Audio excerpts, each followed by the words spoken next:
Welcome to another episode of A Regenerative Future. My name is Chris Hovde, and in every episode I invite inspiring guests who all have in common that they act on the solutions to create a more thriving world for all of us. Today's inspiring guest is Egil Tobiassen. He is the founder of Northern Playground. He's a truly inspiring person who is on a journey to build a company that will serve the greater good of the world and has even been mentioned as the little brother of Patagonia. So that's going to be interesting to talk a lot about. We look forward to dig deep into his both personal and professional learnings along the way in building a company based on sustainable principles that goes against maybe somewhat traditional consumeristic principles, and with the aim to solve some of the largest challenges of our time. Nothing less and nothing smaller than that. Welcome to the videocast, you. Hey, Chris, thank you. Big words. Yeah, big words and a big guy, and with big dreams. I really look forward to tap into that. But if we start then with where was this and why was this dream created for you? Wow, yeah. I guess we're all a product of our parents somehow. That's the long. Blame the parents. Yeah, blame the parents.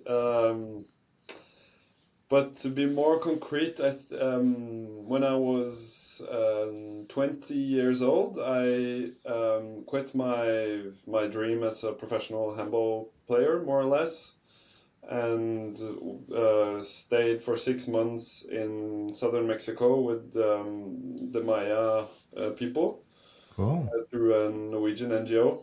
I had been politically more or less active before that, but doing that as a solidarity project as a 20 years old, my life really changed, and I became an activist, I guess, on many areas, with many fights, and like most 20-year-olds, I thought I had a lot of good answers to how we should build the world, and I more or less fought for them in my own tiny way.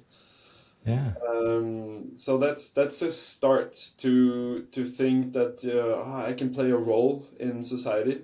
I can make a difference, and we should make a difference. Yeah. And the meaning of life, or part of meaning of the life, is to try to create a better world, I think. So that's those 6 months with working and understanding that society who had been more or less under colonization for 500 years, and all the shitty things that we people do to each other, that started a journey Yeah. that ended up, or has ended up, here, creating a business in the north. Because what really sparked me was to be an activist. Ah.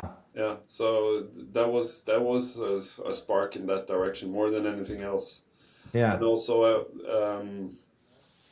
the NGO that I worked with was an NGO that was working with political and social movements in Latin America, and the social movements in Latin America, they're not in for the comfortable move. They're in for radical change. And there's a lot of, maybe opposite to what people think, that radical change is always a bad thing. Latin America has a lot of good, successful stories where social movements are the only ones that actually have created a positive impact on society. That Yeah. was super inspiring to see people with more or less no power in society making a huge difference for a lot of people. I And love that. And it's a good distinction because I at least fall into the Nordic trap of thinking that politics is comfortable and everybody's agreeing and everybody's leading together. But that's not how it looks in the rest of the world. So definitely a good clarification. We should probably learn to dare to be kind of more in disagreement and do radical shifts also in our politics in the Nordics. yeah, totally. And well, let's not go down the political way in this conversation, but I think what we see today, it's the radical right-wing movements that are the true radicals in politics, and they are gaining a lot of speed. Also, you see it somehow in the green movements locally, but they are not gaining a lot of speed, at least not in Norway. So that's the sadder part of the political area these days. Yeah. But then I agree. Let's move away from the politics. And it got you then to a point where, like, you really want to make a difference. You got that dream, you got that power, energy behind that. And then you started the company that you're still building these days, Northern Playground, which I find truly inspiring. And that also mentioned in the intro that is mentioned many times as kind of the little brother or whatever, or the nephew or whatever you want to call it, of Patagonia. So can't you tell us a bit about where did that kind of started, like where did it start for you? I think it's also interesting in this aspect to think about how we're influenced by the people around us. Because going into starting this company, during my 20s at least, I thought of business as more or less the enemy, to put it a bit like tabloid. At least big business or the multinationals were the true like evil parts of the world that I was fighting. I was going to the streets and not throwing rocks, but at least throwing words at them. So that's an approach to business which is still influencing my company today, and I think that's very interesting. Who are the capitalists of the future? And I think also that my friends, the people I look up to, are not business people. They're people of environmental NGOs. They're people fighting for human rights, etc. Why so much I want to hatred? impress are those people, and not the people who ask me how much do you make, how much is your company making, etc. So it's I think it's so important to when you go forward to surround yourself with the right people. But why so much hatred against business and the evil forces of this planet? Well, I need my elevator pitch on my head is not developed, I think, but I think it should be obvious for a lot of people if you look at history that during at least the 200 last years, that business has been a lot about exploitation of people and the planet, and there's not been any framework around business, so we have been able to exploit, and that has been the main like goal of thousands of companies, to just exploit, maybe within the rules of society or laws of society, but still very very potent and powerful exploiting machines. So the main reason, even perhaps, that we have the disaster or the crisis we have now with climate and nature, and also the rich and poor divide that we have, are mainly due to multinationals working together with companies, no, governments, in exploiting people. And with just looking at history and looking at society, it's very obvious. It can't be denied. Yeah. So if you start to look into it, then I'm not sure if hatred is the right word, but something we should change at least is quite obvious for me. Yeah. But I think sometimes it's nice to use some powerful, strong words, and resentment at least resonates with me as well. But then you kind of create the business aiming to do that in a different way. What are the principles that you are then trying to kind of do in the opposite way in order to be a business but still do good? The short version is that I'm still thinking about that question, and every morning it's kind of hard to be in business and be in consumption. We manufacture clothing and we sell clothing and so we're doing harm to the planet every day. So that's the short question. I have no fucking idea. But I have a lot of thoughts, obviously, and I should probably also say that it didn't start with the purpose of saving the world. It started a different place, more or less as a normal company, a normal startup with normal goals. I'm very obsessed with outdoor life, so me and my friend, we invented a couple of products that weren't in the market before, and they were so smart, so we kind of just had to create a company. We didn't dream of creating a company, but we kind of had to because they were so smart, the products. And after a few years, I was finding myself working in this company and leading this company, and also understanding that this is not what I want to do. I don't want to persuade thousands of people to buy yet another product that maybe they don't really need. It's just a bit smarter, yes, but it's not creating a better world. It's actually probably creating a worse world because people buy one more product, and their wardrobe is just filling up with yet another product that smart marketing people are telling them to buy. So, and also understanding the textile industry, or after over a few years, I think me and maybe I think most of us, we didn't realize how bad the textile industry was. And nowadays there's a lot of focus on the textile industry, so now we actually start to understand. But understanding, it's like the butcher who makes sausages, right? When he understands how bad sausages are made, he doesn't eat them anymore.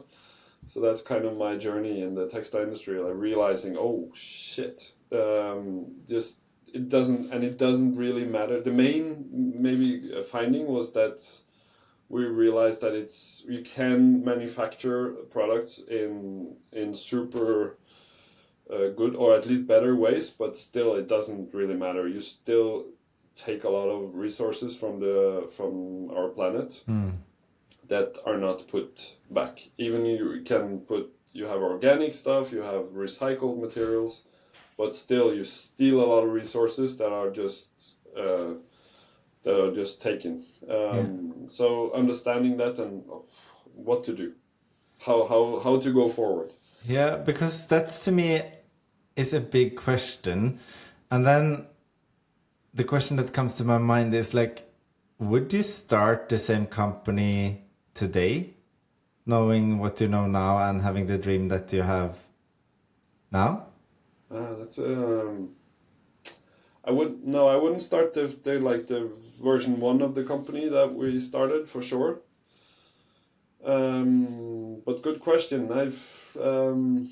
There's a lot of other companies I've thought about starting, so maybe it would have been another one. I'm not obsessed by clothing. It's not an interest of mine. Yeah. But finding myself after 5 years running this company that it's not successful, but it has quite a few thousand followers, and we had a place in the market. Then at least we had a platform to move on. So it was, should we close down the company or should we pivot and just do something completely different?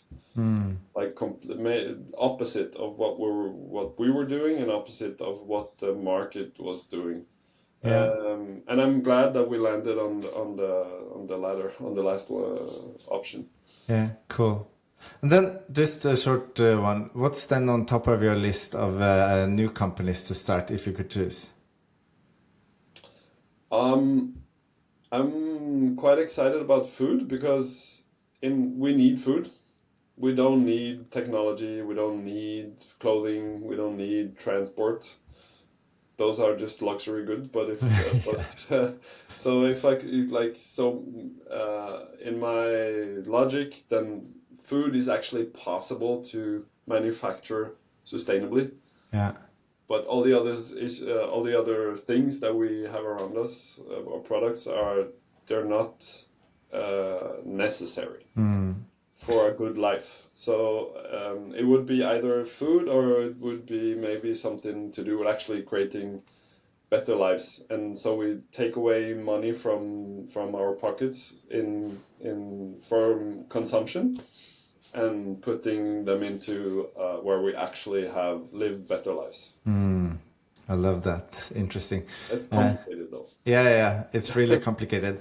And you talk a bit about the frictions, even within yourself and with your company, contributing to an industry that's not good in itself. And I know that in the sustainability field, in the people we are getting inspired from, people who try to do good, it's also usually a contradiction in our actions, in the way we talk and the way we act. Like, what's the things that annoys you the most in people working with sustainability or in the sustainability field today? At least I can tell you that I can't put away my negative energy when I see sustainability people preaching sustainable living and flying around the world for business or pleasure. Basically not leading by example. Because I can't understand how we can move forward without leaders. And one of the fundaments of leadership is to lead by example. So I think it seems to me that a lot of people in the sustainability business, they create stories that I'm entitled to a certain life because I fight for sustainability, but not willing to change how they live, and hence not leading by example. Yeah.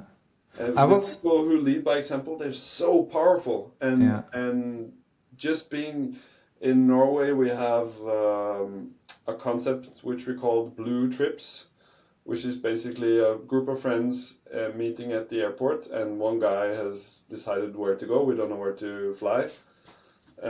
And so basically 10 friends fly to somewhere in Europe for 2 days, partying normally or going to spas, whatever, and then returning. And just being that number one in that crowd, that group of 10, saying that, hey guys, is this okay? Should we be different? I think that guy is like so inspiring to me. Like how and to me it's super scary to be that guy. But leading by example in every part of our lives, then that can actually, it won't change everything, but it can change a lot if we create that kind of mentality. Yeah, and I just recognized myself early on. I was quite rigid in being an aggressive perfectionist when it comes to kind of holding people accountable. You shouldn't do a kind of 1% bad thing because then you're not a good role model. So I also think, like, where do you think the balance between holding people accountable to be perfect in all their actions to versus striving to do a bit more every day and striving for doing a lot of great stuff? Well, this you should ask a psychologist maybe, but I've read quite a bit lately on like climate psychology and how we should approach these questions. And to me, it seems at least smart not to try to measure our complete footprint and not try to jump from one set of living to another, but focus on one thing, and the one thing is improvement. So create a battle with yourself that next year or next month or next day or whatever, I should just make a small improvement. And the way humans work, that if we make a small improvement, then very probable that you will continue in that path. So just by eating, you know, 1 day without meat, it feels like it doesn't, like, it's a drop in the ocean, right, in terms of footprint. But for you, it could be actually a big thing, because you start to improve, and then your friends see it, and your kids or whatever, and then it's actually a path on the butterfly effect that can Absolutely. actually change societies. Yeah. And it sounds so naive when we talk about this, like, whatever. No, it's the government, it's the big multinationals who have to change. What I do, it has nothing to do with it. But I don't see any other way. Like, if we don't change, and if we in the northern rich hemisphere don't change, I don't. It's so hard to see how we can turn this around. Absolutely. What are some of the practical things that you have then done and are doing in Northern Playground? Good, yeah, because I was thinking, like, the listener has no idea we haven't talked about what we do as a company yet. So going into our company first, so our goal now, after the pivot a few years ago, is to, like, to nerd the shit out of how people can love their products for a long time. So we actually want to use your product for a really, really long time. The main problem or the math is quite simple. Like, 2/3 of the footprint in the world is from households. It's not the government, it's not the military, it's not big multinationals, it's households. We demand all this product that create 2/3 of the footprint. So if the households, you and me, if we can half our consumption, it makes all the difference in the world. And when we buy shit, the main problem is that we buy a lot. It's not what we buy, it's that we buy a lot. So if we can just say again, cut the amount of stuff we buy by half, it makes a huge difference. Of course, the same with the sizes of our houses, how much we fly, and everything. So let's make it fun to consume less. It's gonna make a huge difference. So that's the goal, like, how to make it sexy, how to make it fun, how to make it easy to use our products for a long time, so we consume less.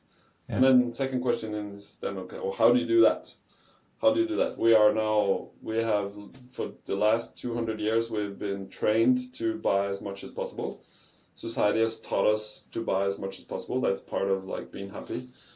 So how to change that? And what we do is, like, you have to start with the business model. You have to incentivize yourself to create services and products that make people use their product for a longer time. And you have to make it possible, so you have the margins.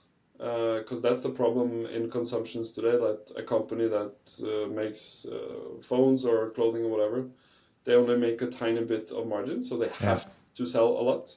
So business model first, and then second, of course, the product and services. You have to change it the opposite, or totally around. So you design it for long use, you design it for repair, you design it not for hitting a trend, but you design it so people think it's cool for a long time.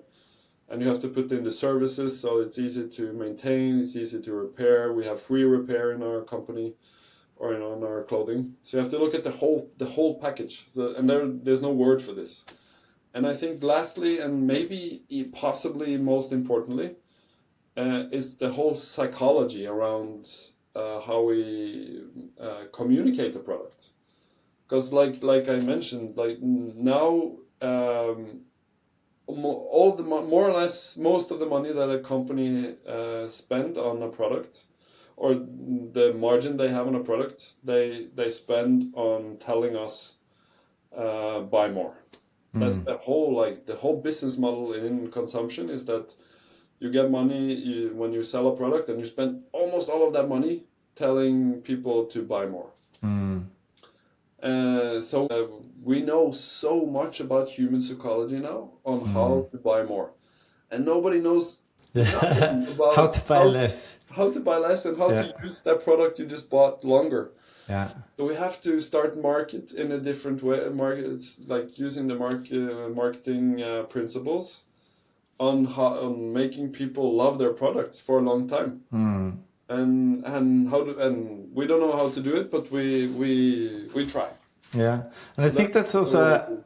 really applicable on a personal level. I've turned off almost every marketing arena or where I can be kind of prone to see a lot of marketings, and then also applied a lot of your principles into my personal wardrobe, basically.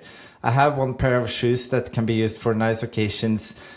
In addition to regular informal occasion, they are a bit of nice sneakers, so they can also be worn when I need that. So kind of how can you find multi-use products that you can use even in several different seasons? So I wear the same socks all year round. I only have one type.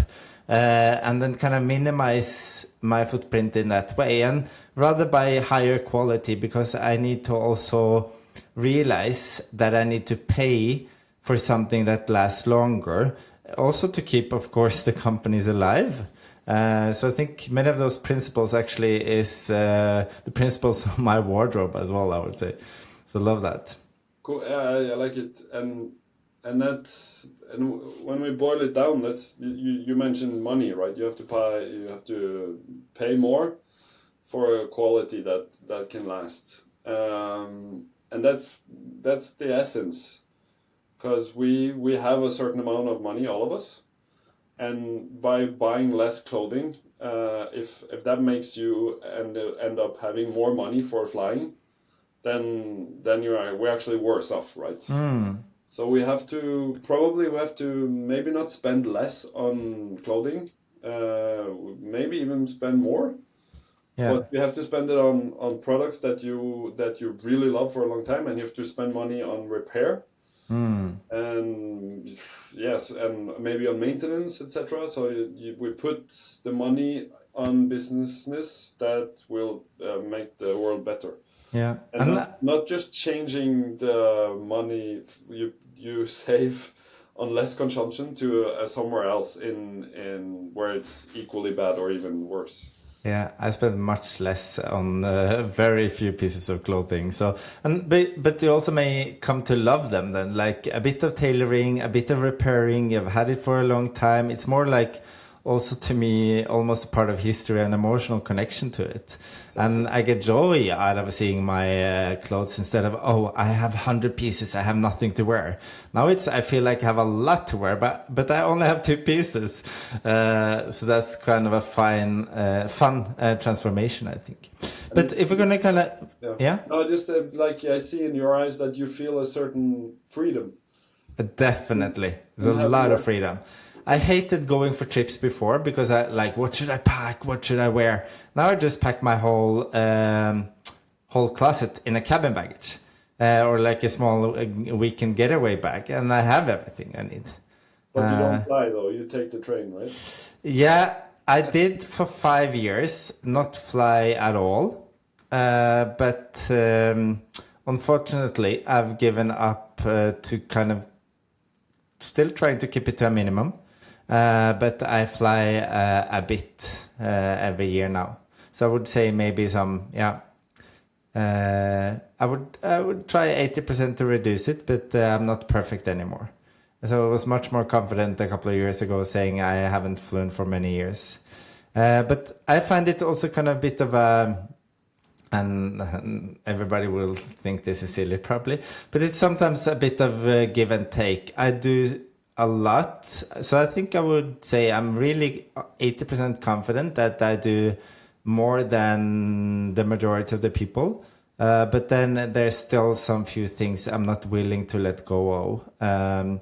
For example, to me, social kind of sustainability and making people thrive better in their lives is more important. So when I get the opportunity to influence and workshop and kind of develop, say, 3,000 people in Riga last week, and other people that will not do it in such a good way, in my mind, will be the replacement, then I rather choose to go there because it makes such a big difference in so many people's lives and can make a bigger difference than me just not flying. So it's also always a kind of calculation for me. And then, yeah, like you said before, it's not about being perfect, but it's just starting to think about those choices is a huge step for most. Absolutely. And saying no every now and then is a huge step. Yeah. And I think that's where we should start. And I think a good example is like last week, I were like, please, you should come to Stockholm. And I'm like, it's a 30 minutes meeting. No. And then kind of, it was still difficult, but ended up doing it virtually instead. And it ended up being equally good, I think. So it's about, sometimes it's difficult, but daring to take those small steps and the discussions, even though they're uncomfortable, I think makes a whole difference in the long run. Then I just want to kind of also tap into your basically personal learnings along this way, because I know it hasn't been easy. So if you could just kind of touch upon what has your biggest learnings been on this journey? Personal or business? Yeah, personal now, because we have talked so much business. Um, I think I've talked and thought a lot about loneliness in running a business, and that's the first thing that comes to mind. Starting a business is very lonely, and it's very lonely when you're doing good because you can't celebrate with anybody, and it's at least very very lonely when the world is not going the way you want. And it will. When you start a company, you will struggle. And you can have amazing team players, but still you're the only one started a company. You're the only one feeling the heat, and feeling the pressure, and in that way. And I was not having a good life running a business for many years because I didn't understand that part. It took me too long to understand that I was very lonely. And when you run a business, it's not a part of your life; it's your whole life. It's everything. You can't put it to rest. So, and when that baby of yours is it's a negative, lonely journey, it's not a good life basically. So people, the importance of people around you. Team, co-founder, board, that they are the right people. They are people you can be yourself, be your super version, and also be your super vulnerable, sad person around those people. I wish I understood that before, because then this journey would have been a lot better the whole way, both in terms of business, but at least personal. So that's my main, like when I talk to young entrepreneurs, I always address the people part of everything. Yeah, I love that. Don't embark on the journey alone. But then, as you say, it's also a bit of dilemma in this, because most people are so far off from the ideal that we're talking about. I see that also in my personal journey. Oh my God, you're so extreme. You're not traveling at all. You're so extreme. You're not drinking at all. You're so extreme. You're eating mainly plant-based. You're so extreme. You're active every single day. No, it's the life we call normal that is fucking extreme. You're actually sitting still for 12 hours a day, where we should be moving at least 10 hours a day or more. And we're so far off from the extreme that living healthy, living balanced, living according to sustainable principles, that's seen as extreme. Good point. Good point. Yeah. Well, yeah. Give this man a bigger microphone. No, but it's cool, I think, to really kind of experience your journey. I've also been following you along the way and also see the development in you alongside the business. What's coming up next for you and maybe either with or without Northern Playground? Shit, I'm just determined to be like to be a star in the sky on understanding how we can make consumption or less consumption sexy. That's my big struggle, and it's super motivating. It's a bit like up there, but still it's kind of concrete. And if we nail it, we can be. You mentioned Patagonia in the beginning. They are an inspiration for thousands of company out there, and that's maybe our dream to be an inspiration in how we structure a business on all aspects. Business can be something else than just making money. It can be so much more, and that's kind of my naive dream, to be that company who just takes it a bit extreme, to be the rebel, to be the annoying little brother, and then actually to be the big brother that has walked a different path that people just think we should do the same. I look forward. That's our dream. Yeah, I look forward to see the little brother becoming the big brother. I think that's nice. And then also need to, of course, congratulate you with soon getting a son also into the world. So maybe even more motivation to fight for a better world for the next generation when it comes that close. Yeah, that's I can't. Yeah, it's gonna be some emotional, at least watching the news when on the climate news when I have a son. I think it's gonna be harder and more motivating, as you say. That's perfect. I'm not sure how it's gonna feel yet, but I'm sure it's gonna be Yes. even more emotional when I see the Amazon burning or whatever. Yeah. Good. But really, really nice to talk to you today, and always inspiring. And at least you have a number one fan in making less consumption sexy. And I'm already consuming a lot less than before. So if you need any tips or tricks, just contact me or you. So let's make less consumption more sexy together.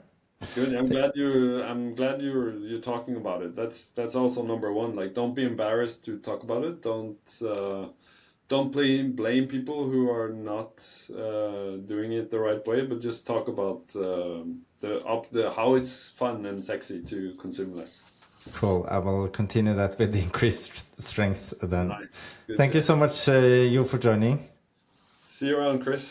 See you around. And thank you to all the listeners out there for listening to the videocast A Regenerative Future, where we every week invite inspiring guests who all have in common that they do actions to create a more thriving world for all of us. So until next time, see you and goodbye.